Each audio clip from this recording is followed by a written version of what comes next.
दोस्तों फिर से एक बार आपका स्वागत है केमिस्ट्री हब में। आप दूसरा भी नाम देखते होंगे केमिस्ट्री आर्नव, क्योंकि मैं हूं प्रोफेसर आर्नव और हम लोग इसमें सीखते हैं केमिस्ट्री के बारे में। तो दोस्तों चलिए हम लोग बढ़ते हैं नेक्स्ट टॉपिक, या फिर से हम इसको कह सकते हैं कि primary step of what the organic chemistry. हम लोग ऑर्गेनिक केमिस्ट्री के बेसिक्स देख रहे हैं ना, लास्ट वीडियो में भी हमने देखा था, उसके पहले भी। अब हम लोग दोस्तों कहीं ना कहीं फिर से एक शुरुआत कर रहे हैं, क्योंकि देखिए आपके सामने बोर्ड पे दिखाई दे रहा होगा the introduction of organic chemistry. What is that? Introduction of organic chemistry. Actually हम लोग अब देखने वाले ऑर्गेनिक केमिस्ट्री है क्या।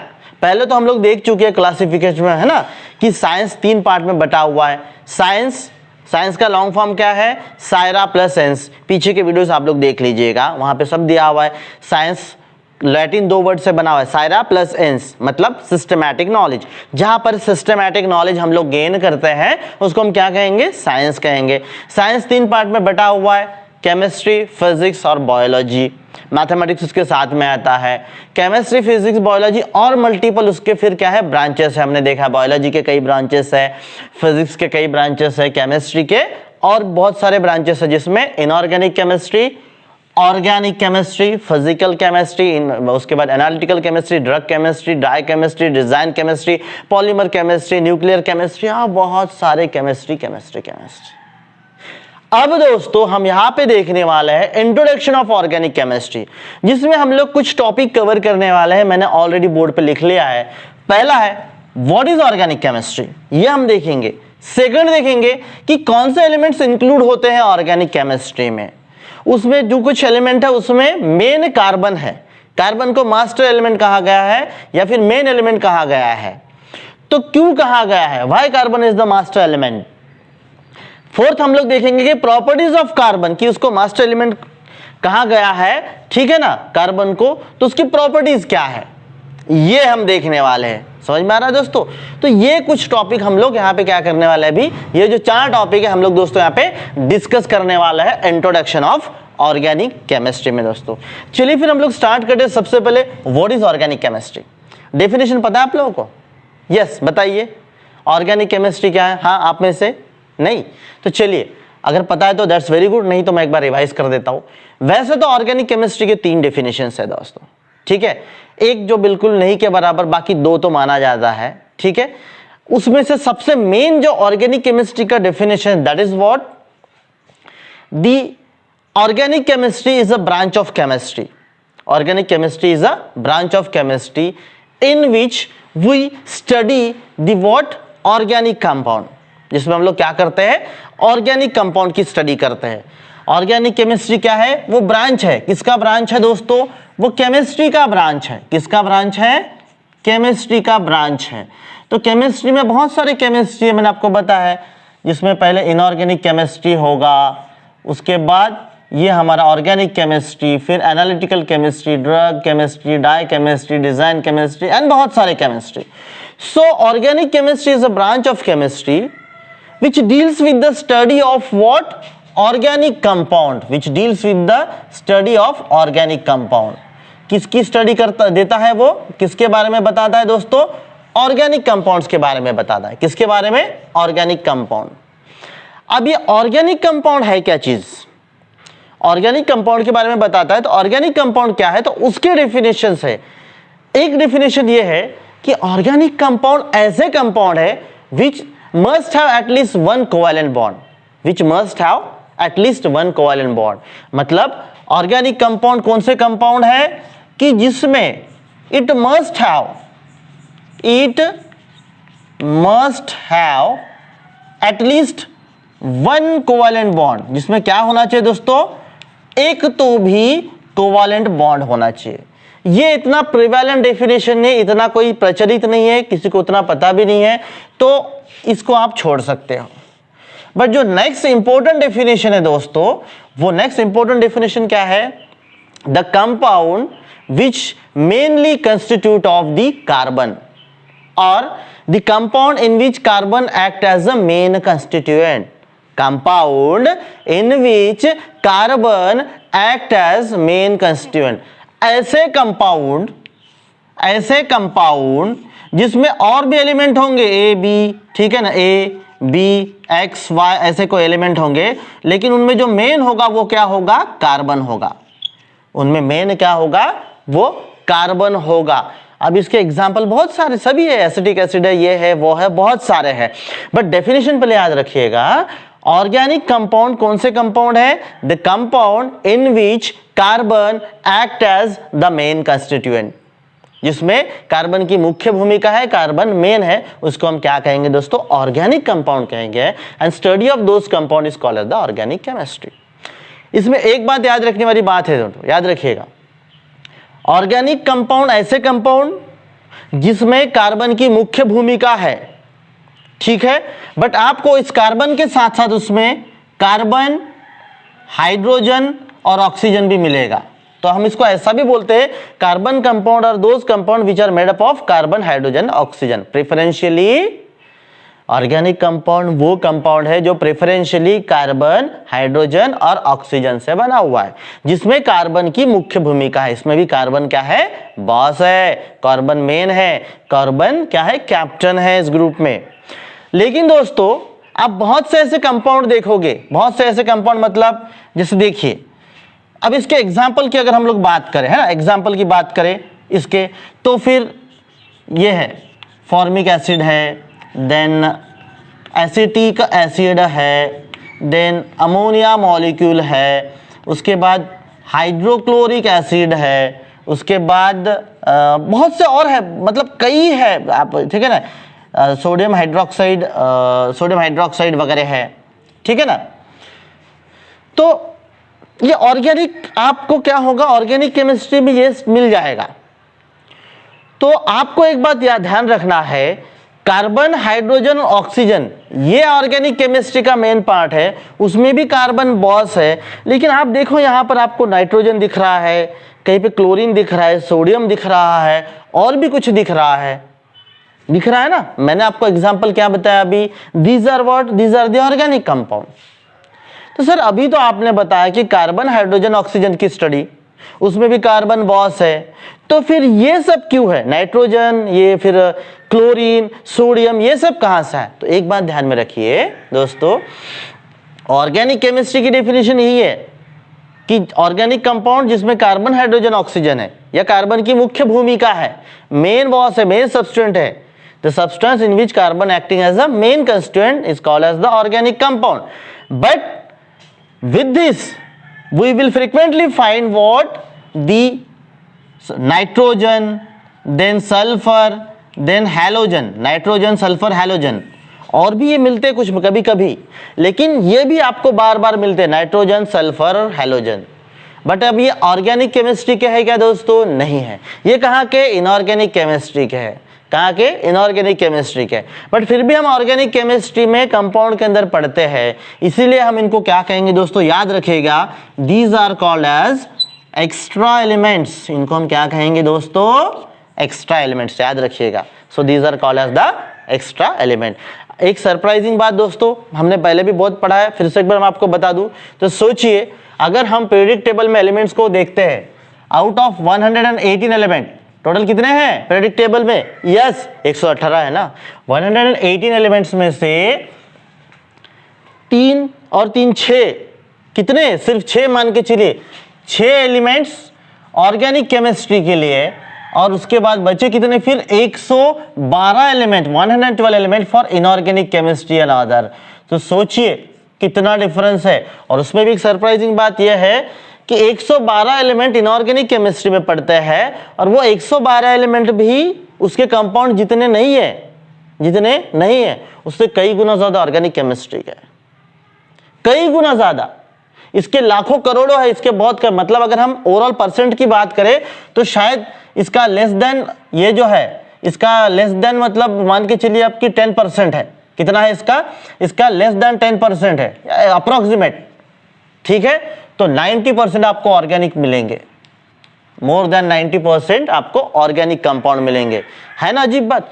118 को हमने 6 और 112 में डिवाइड किया, 6 ऑर्गेनिक केमिस्ट्री के एलिमेंट्स, उसके 90% नेचर में कंपाउंड है, इतना एबंडेंस है। और इसका सिर्फ 10% से भी कम, 90% से ज्यादा, इनऑर्गेनिक 10% से भी कम। सोचिए कितना है, वो भी 112 मिलकर। So that is the case, याद रखिएगा। ठीक है दोस्तों, so that is what the organic chemistry. Elements कौन से इंक्लूड होते हैं अभी बताया मैंने। ऑर्गेनिक केमिस्ट्री ये है। What is organic chemistry? It is a branch of chemistry which deals with the study of organic compound. Organic compound कौन से?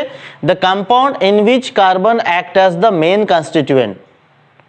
कार्बन मेन कंस्टिट्यूएंट है। ऐसे भी कहा जाता है कि it must have the one covalent bond. छोड़ दीजिए, जिसमें एक तो भी कोवैलेंट बॉन्ड होना चाहिए, छोड़ देते हैं हम उसको, बट ये इंपॉर्टेंट है। The compound in which carbon act as a main constituent is called as the organic compound. तो एलिमेंट कौन से है फिर? कार्बन, हाइड्रोजन, ऑक्सीजन आते हैं ऑर्गेनिक केमिस्ट्री में, लेकिन इसके साथ साथ नाइट्रोजन, सल्फर और हैलोजन भी आते हैं। बट इनको, ये है एक्चुअली इनऑर्गेनिक के, हम ऑर्गेनिक में पढ़ रहे हैं, तो फिर इसको क्या कहेंगे दोस्तों? Extra element. क्या कहेंगे हम लोग? एक्स्ट्रा एलिमेंट कहेंगे। ठीक है दोस्तों। Now why is master element या फिर मेन एलिमेंट या फिर पीरियोडिक टेबल में ये जो आप देख रहे हो ना, मास्टर क्यों बोल रहे कि 112 उधर और 6 एलिमेंट इधर, सिर्फ 6 एलिमेंट के ऑर्गेनिक कंपाउंड, 90% से ज्यादा, उसमें भी कार्बन मेन। क्यों कार्बन? क्यों? एक बात। दूसरी बात आपको यह भी बता दूं डियर फ्रेंड्स कि पीरियोडिक टेबल में जो 118 एलिमेंट है, उनका जो एटॉमिक मास है, वो मास भी कार्बन को रिलेट करके निकाला है। इतना इंपॉर्टेंस है कार्बन का, कार्बन को रिलेट करके निकाला हुआ है। तो क्यों है दोस्तों वो मास्टर कंपाउंड? क्यों है? तो मैं आपको बता दूं, उसका एबेंडेंस बहुत ज्यादा है। उसको कैप्टन क्यों बनाया? मैंने पहले भी वीडियोस में आपको बताया है। हम क्लास में कैप्टन किसको बनाते हैं? कैप्टन किसको बनाते हैं? कि जो रेगुलर आता है, उसके ज्यादा भाई बहन हो तो क्या करेगा? वो दूसरे को मारेगा, पनिश करेगा, अपने भाई बहनों को नहीं करेगा। तो जिसके भाई बहन कम है या नहीं है, समझ में आ रहा है? जिसकी रिएक्टिविटी बहुत ज्यादा नहीं है, मतलब मान के चलिए कि वो है क्लास का कैप्टन, लेकिन बहुत ज्यादा मारधाड़ करता है, तोड़फोड़ करता है, इसको मार रहा है, उसको मार रहा है, ये कर रहा है, ऐसे बहुत ज्यादा रिएक्टिव बच्चे को लेंगे हम नहीं। बहुत लेस रिएक्टिव है, मतलब वो कुछ करता ही नहीं, कैप्टन बना दिया, पढ़ता नहीं, क्लास में आता नहीं, चुपचाप बैठा रहता है, उसको कैप्टन बनाएंगे? नहीं बनाएंगे। तो पीरियोडिक टेबल का और ऑर्गेनिक कंपाउंड का कार्बन कैप्टन क्यों है? तो पहली बात, उसका एबेंडेंस बहुत ज्यादा है, रेगुलर आता है वो क्लास में, नेचर में बहुत ज्यादा मिलता है, नेचर में बहुत ज्यादा मिलता है। सिंपल सी बात है। हम ये 4 चीजों को देखते हैं ना, हमेशा याद रखिए कि क्लास में अगर किसी को कैप्टन बनाना है बच्चों, तो क्या देखते हैं कि वो क्या होना चाहिए? रेगुलर होना चाहिए। ठीक है दोस्तों, देखिए मैं आपको एक ऐसे बता देता हूं इधर से। ठीक है, सबसे पहली बात, अगर हमें कैप्टन बनाना है, कि क्या बनाना है हमें दोस्तों? कैप्टन बनाना है क्लास में। ठीक है, और हम यहां पर कैप्टन किसको बनाना है? कार्बन को बनाना है। किसको? कार्बन को। तो प्रॉपर्टीज क्या है? कैप्टन कैसा होना चाहिए फ्रेंड्स? वो रेगुलर होना चाहिए। रेगुलर होना चाहिए मतलब क्या है? कार्बन, उसका एबेंडेंस बहुत ज्यादा होना चाहिए। तो कार्बन का बहुत ज्यादा एबेंडेंस है, नेचर में बहुत ज्यादा मिलता है कार्बन, जहां बोले वहां पे। ऑर्गेनिक कंपाउंड्स में इधर उधर भरे पड़े हुए, हमारी पूरी बॉडी कार्बन, ये लकड़े कार्बन, बहुत जगह, हर जगह कार्बन ही कार्बन। ठीक है, दूसरी बात, उसके लेस आइसोटोप्स होने चाहिए। कैप्टन मतलब क्या? सॉरी टू से, भाई बहन कम होने चाहिए। Brother and sister, brothers and sisters should be less, भाई बहन कम होने चाहिए, मतलब इसके आइसोटोप्स कम होने चाहिए। तो आइसोटोप्स इसके लेस है। आइसोटोप्स मतलब पता है ना, कार्बन के 3 आइसोटोप्स है। कौन से 3 आइसोटोप्स है? C12 atomic number 6 mass number 12, atomic number 6 mass number 13, atomic number 6 mass number 14। ये नहीं के बराबर, एक्चुअली C12 और C14 है, याद रखिएगा, C12 और C14। तो C12 और C14 मतलब सिर्फ 2 ही आइसोटोप्स है, ज्यादा आइसोटोप नहीं है, बाकी बहुत सारे आइसोटोप्स है। ठीक है, सो आइसोटोप्स कम है, मतलब रेगुलर होना चाहिए क्लास में, बरोबर बच्चा? तो यस, कार्बन भी रेगुलर है, बहुत ज्यादा एबेंडेंस है उसमें। उसके जो ब्रदर एंड सिस्टर्स है वो बहुत कम होने चाहिए कैप्टन के लिए, मतलब वो कैप्टन क्यों बना है? उसके ब्रदर एंड सिस्टर कम है, आइसोटोप लेस है, पार्शियलिटी नहीं करेगा ना। Third characteristic, it should not be the highly reactive, not highly reactive, मतलब बहुत ज्यादा रिएक्टिव नहीं होना चाहिए। वो बहुत ज्यादा रिएक्टिव होगा तो क्या होगा? जैसे सोडियम मेटल है, बहुत जल्दी रिएक्टिव हो जाता है। अगर वो बहुत ज्यादा रिएक्टिव, तो बच्चों को संभालने के चक्कर में कैप्टन क्या करेगा, जिसको उसको पनिश करेगा। तो कार्बन क्या नहीं होना चाहिए, हाईली रिएक्टिव नहीं होना चाहिए। नहीं है, ऐसा नहीं है कार्बन को रख दो तो, सोडियम मेटल है ना, हवा में रखते सोडियम पोटेशियम लिथियम जलने लगता, ऑटोमेटिकली ऑक्सीडेशन होता है। तो कार्बन का होता है क्या, नहीं होता है, मतलब वो नॉट हाईली रिएक्टिव, मतलब ये हाईली रिएक्टिव नहीं है, नॉट हाईली रिएक्टिव नहीं है, ठीक है। इसका मतलब क्या है, वो तोड़फोड़ करने वाला। Not less reactive. कैप्टन कैसा होना चाहिए, ऐसा नहीं सर ने कोई काम बताया वो काम नहीं कर रहा, कुछ भी नहीं कर रहा है, तो ऐसा। कार्बन भी नॉट लेस रिएक्टिव नहीं है, मतलब ऐसा नहीं है हेलियम नियॉन क्रिप्टॉन जैसा उसको कितनी भी एनर्जी दो तो वो रिएक्ट नहीं करता है, नहीं, बिल्कुल रिएक्ट करेगा वो। आप optimum level of energy, medium level of energy दोगे तो वो रिएक्ट करेगा दोस्तों, ठीक है। तो ये चारों भी कैरेक्टर कैप्टन में होना चाहिए, तभी तो मैम या जो भी है क्लास में उसको कैप्टन बनाते, लीडर बनाते ना। एनएसएस कैंप है, कहीं पे स्कूल में है तो कैप्टन बनाते। ऐसे कार्बन में 4 क्वालिटीज है, इसीलिए हम कार्बन को क्या करते हैं, मास्टर मानते हैं, मेन मानते हैं, कैप्टन मानते हैं। पीरियोडिक टेबल में जो C12 है उसी के मास को रिलेट करके बाकी सभी एलिमेंट का मास निकाला जाता है। यही ऑर्गेनिक कंपाउंड में मेन कंस्टिट्यूएंट है, और ऑर्गेनिक कंपाउंड बहुत सारे हैं, बाप रे, मोर देन 90%। तो समझिए अब कार्बन कितना इंपॉर्टेंट है दोस्तों पीरियोडिक टेबल में, है ना। So that is what. Now properties of carbon, ये भी प्रॉपर्टीज ऑफ कार्बन है, ये भी प्रॉपर्टीज ऑफ कार्बन है कि कार्बन क्या है, उसकी प्रॉपर्टी बहुत ज्यादा एबंडेंस में मिलता है। आइसोटोप जो है उसके लेस है, नॉट हाईली रिएक्टिव, नॉट बहुत ज्यादा, not highly reactive, not least reactive. But उसमें एक इंपॉर्टेंट चीज क्या है कि कार्बन जो है, कार्बन की बहुत इंपॉर्टेंट प्रॉपर्टी है, that is what the catenation property. याद रखिएगा दोस्तों, that is what catenation property. What is mean by the catenation property? It is the tendency और capacity to form the long chain compounds. Carbon की ये capacity की बहुत लंबे 100, 200, 500 ऐसे लंबे लंबे वो चेन फॉर्म कर सकता है जो और कोई नहीं। और उसमें भी एक खासियत क्या है कि टेट्रावैलेंसी, वो भी स्टेबल टेट्रावैलेंसी। टेट्रावैलेंसी, टेट्रावैलेंसी मतलब कार्बन के 4 बॉन्ड है, टेट्रा मतलब 4 बॉन्ड, ठीक है। और वो ज्योमेट्री कैसी है, तो टेट्राहेड्रल ज्योमेट्री, याद रखिएगा इस तरीके से, टेट्राहेड्रल ज्योमेट्री, ठीक है, टेट्राहेड्रल ज्योमेट्री।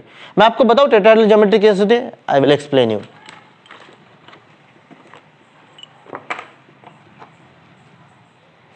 देखिए ये 4 चौक मैंने पकड़े, ध्यान से देखिएगा, ये 4 जो चौक आपको दिखाई दे रहे हैं, ठीक है, ये है टेट्राहेड्रल ज्योमेट्री। टेट्रा मतलब 4, कंफ्यूज नहीं होना है बच्चों। टेट्रा मतलब क्या है, 4 बॉन्ड नहीं, 4 प्लेन। देखिए आप, एक प्लेन, दूसरा प्लेन, इधर तीसरा और यहां पे चौथा, टेट्राहेड्रल। बिल्कुल हर तरफ से एक जैसा लगना चाहिए, इसको कहेंगे हम टेट्राहेड्रल। तो कार्बन की ज्योमेट्री क्या है बच्चों, दोस्तों, टेट्राहेड्रल ज्योमेट्री। क्या ज्योमेट्री है, टेट्राहेड्रल ज्योमेट्री है कार्बन की, ठीक है, टेट्रावैलेंसी। और दूसरी इंपॉर्टेंट प्रॉपर्टी क्या है कि कैटेनेशन प्रॉपर्टी। लंबे लंबे वो स्टेबल चेन फॉर्म करता है। कैसे कैटेनेशन मतलब हर कोई कंपाउंड बच्चों ऐसे लंबे कार्बन के चेन फॉर्म नहीं कर सकता है जो कि कार्बन कर सकता है, याद रखिए, विथ हाइब्रिडाइजेशन फिनोमेना। हाइब्रिडाइजेशन क्या हम लोग देखने वाले हैं नेक्स्ट वीडियो में, याद रखिए। बट हाइब्रिडाइजेशन फिनोमेना से वो क्या करता है, ऐसे इस तरीके से वो लंबे चेन फॉर्म कर सकता है। डायमंड में है, ग्राफाइट में है, फुलरिन में है। So it can form long 3 dimensional chain compound, वो भी 3 डायमेंशन में। हर 4 बॉन्ड है, चारों भी बॉन्ड चारों तरफ ऐसे क्या कर सकता है, लंबे लंबे चेन वाले ऐसे कंपाउंड वो फॉर्म कर सकता है। ये एक सबसे इंपॉर्टेंट आपको पता है। अगर हम डिकेन का फॉर्मूला देखेंगे सिंपली तो क्या होगा, CH3 CH2 CH2 CH2 CH2। देखिए अगर एक कार्बन है तो मीथेन, इथेन, है ना, प्रोपेन, ब्यूटेन, उसके बाद pentane, then hexane, then heptane, then octane, then nonane और उसके बाद डिकेन। इससे भी बड़े बड़े अनडिकेन, डोडिकेन, ट्राइडेकेन, टेट्राडेकेन, पेंटाडेकेन, ऐसे लंबे। और कहीं पे भी जब एसिड बात करते हैं malic acid, sebacic acid, fumaric acid, glutamic acid, अरे बहुत है। मुझे क्या बताना है, आपको क्या समझना है बच्चों? आपको दोस्तों ये समझना है कि प्रॉपर्टीज क्या है कार्बन की, तो टेट्रावैलेंसी 4 बॉन्ड फॉर्म करता है, वैलेंसी 4 बॉन्ड फॉर्म करता है। Catenation property that carbon having the tendency or property that it can form 3-dimensional long chain compound is called as the catenation. Catenation मतलब क्या है, ऐसे long chain compound फॉर्म कर सकता है carbon, that is the catenation। तो है ना बच्चों, ऑर्गेनिक केमिस्ट्री का इंट्रोडक्शन बड़ा ही इंटरेस्टिंग नहीं है? नहीं तो फिर से देखिए एक बार, मुझे डाउट पूछिए, नहीं समझ में आया तो। इंटरेस्टिंग नहीं लगता आपको? तो ओके, लगता है, बहुत अच्छी बात है। तो बच्चों उम्मीद करता हूं आपको ऑर्गेनिक केमिस्ट्री का इंट्रोडक्शन या बेसिक पार्ट आपको समझ में आ गया होगा। जो भी डाउट है मुझे कमेंट करके पूछिए। नहीं समझ में आ रहा वीडियो फिर से एक बार देख लीजिए, फिर भी नहीं समझा तो मुझे बिल्कुल पूछिएगा, मैं आपके सवालों का जवाब जरूर दूंगा व्हाट्सएप पे या पर्सनली कॉल करके या फिर कमेंट करके। तो मिलते तब तक के लिए हम लोग नेक्स्ट वीडियो में। बाय बाय, शब्बा खैर, stay healthy and stay tune, bye.